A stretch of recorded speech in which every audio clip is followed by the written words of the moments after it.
Everyone. Welcome to Office Hours.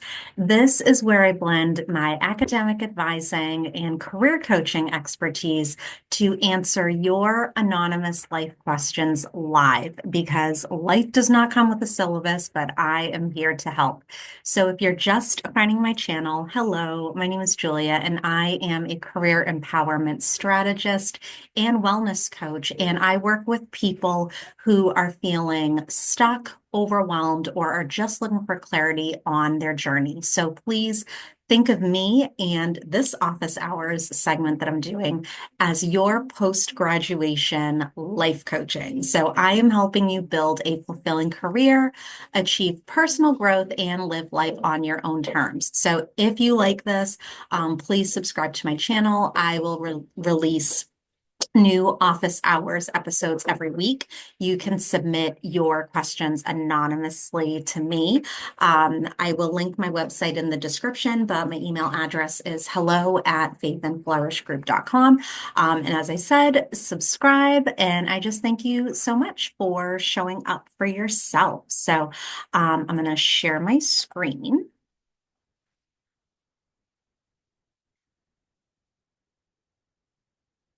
All right. And so I do share here that I'm answering anonymous life coaching questions because navigating adulthood shouldn't feel like an unsolvable puzzle. I thought of this segment idea because when we are in undergrad or grad school, or in my case, I'm in postgrad, we're all assigned advisors and we meet with these people and they help to make sure that we're on track. But in life, we don't get a life advisor. And so that's, what brings people to life coaching. And my concentrations in life coaching are career strategy. But I say I'm a career empowerment strategist because I want you to feel like you're in control of your life and you are living a life that you designed. I'm also a certified holistic nutritionist, and so I offer wellness coaching. I also have several years of professional makeup artistry experience. So I bring a lot of things to the coaching table because my clients have a variety of needs, and I want you, to be able to leverage everything that I have to offer in life coaching. And so you bring your whole self to life coaching too. You have career aspirations. You have aspirations for your life outside of work, which should be really full. So let's move on to the first question. Okay, so also a plug on LinkedIn.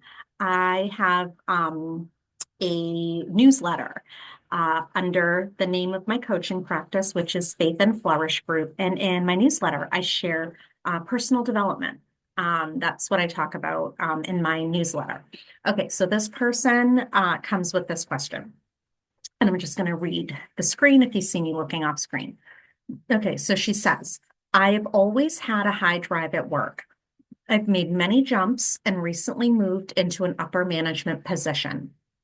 I have two superiors above me. I don't like that language, superiors. There can be, supervisors or, higher up people, but higher up people on the organizational chart, not necessarily higher up in life. But anyways, I have two superiors above me, with my director retiring within the year. So her director is going to retire within 2025. And this person has made it clear that I'm on track for their position. I've worked with these men. Okay, so those are the two superiors, and she's a woman. I work with women specifically. Okay, I've worked with these men for 10 years. They are both in their late 50s, early 60s. Recently, I've heard a lot of comments from them that moving up, I'm essentially deciding not to watch my children grow up.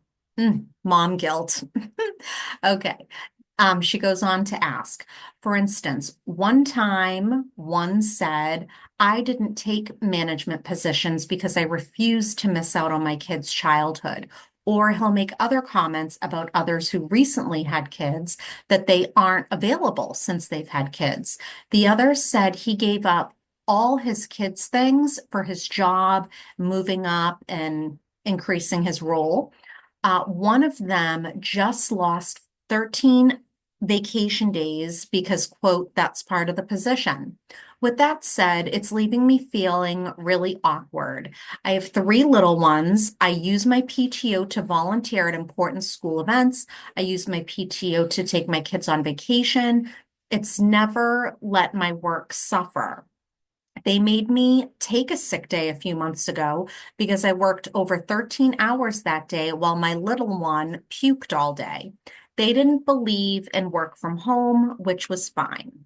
Okay, she goes on to say, I've built a really good team under me that has my back when I'm out. Sure, I've had to take meetings or calls when I'm off, but it's usually brief. I guess I'm looking for feedback. Should I hold off on taking any more positions, even if I deserve them? Is this a known thing that higher up I have to choose between my children over my job?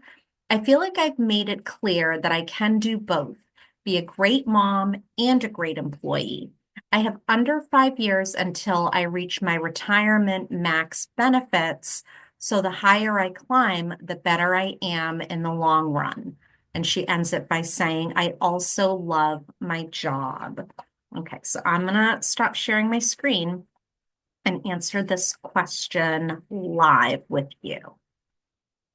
Okay, so what I would advise this person. So life coaching is where you go if you are looking for help in designing your future. This is different from therapy, where when you go to therapy, you are there to process the past. It could be the past, like a long time ago, or a recent past, and how it's affecting you today. So I want to be clear that my advice is not clinical in nature. Okay. So my advice, and the other thing is life coaching, we don't give advice. We lead clients to solutions on their own. So I can share how I have gotten through things, but that is also not the purpose of life coaching. So it's also not my job to give anybody advice, but I'm doing office hours. And so this is where people can bring things and ask for my expert opinion.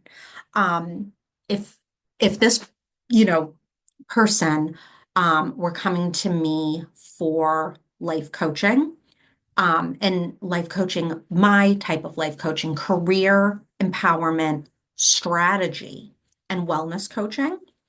On the wellness end, it actually seems like this mom has an amazing work-life balance because she is willing to work hard, but also take PTO to be there for her kids. And granted, she said one day she worked a 13-hour day. And she's built a great team under her that had her back. She was able to go home and be there for her kids. I Not to say I do believe that moms can have it all, um, but I believe that you can,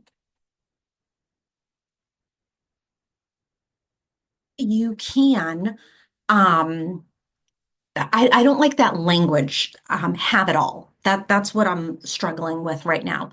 Um, and I don't even want to say that everything requires sacrifice.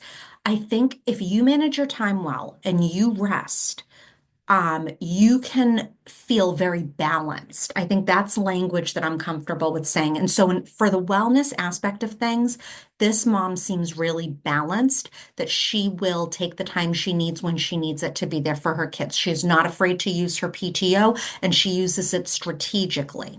This is no wonder why she's being developed into taking over the position of this person that is retiring. Now, here's where I'm giving this office hours advice.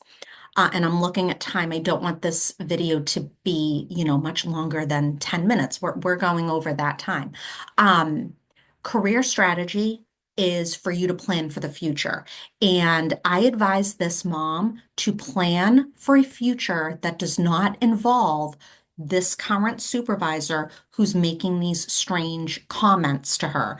I would advise her to create a plan, a strategy for the next 3 to 5 years to move up in this organization and then see where she is in 3 to 5 years. So she should be planning to take the promotion and plan for a career that does not involve this current supervisor, as well as the other one who is either in their 50s or 60s that is headed towards retirement if they retire by the time they're 67. So that's my advice for this office hours session. She should plan to take that promotion and plan for her career without this direct supervisor being there, because this person's going to go off into retirement and go do their thing. They're not going to be a decision maker at this organization. And she's developed a great team. And so I see a lot of upside for her and a very bright future for her. And she ends her anonymous question to me with, "I also love my job." That's going to feed her soul, you know, 9 out of 10 times, 4 out of 5 days a week, her soul is going to feel really nourished because her work is rewarding to her. She loves her job. And as I shared that wellness aspect, she loves her family. She's doing really great there and struggling with that career strategy part. So subscribe to my channel for more of these office hours. I get anonymous questions all the time, and I love them. And the anonymous questions, they're only like one little snippet into someone's life. If you want to create a long-term empowerment and wellness strategy for yourself, please visit my website to see what working with me would entail. And I hope that you enjoyed this installment. Take care. Bye-bye.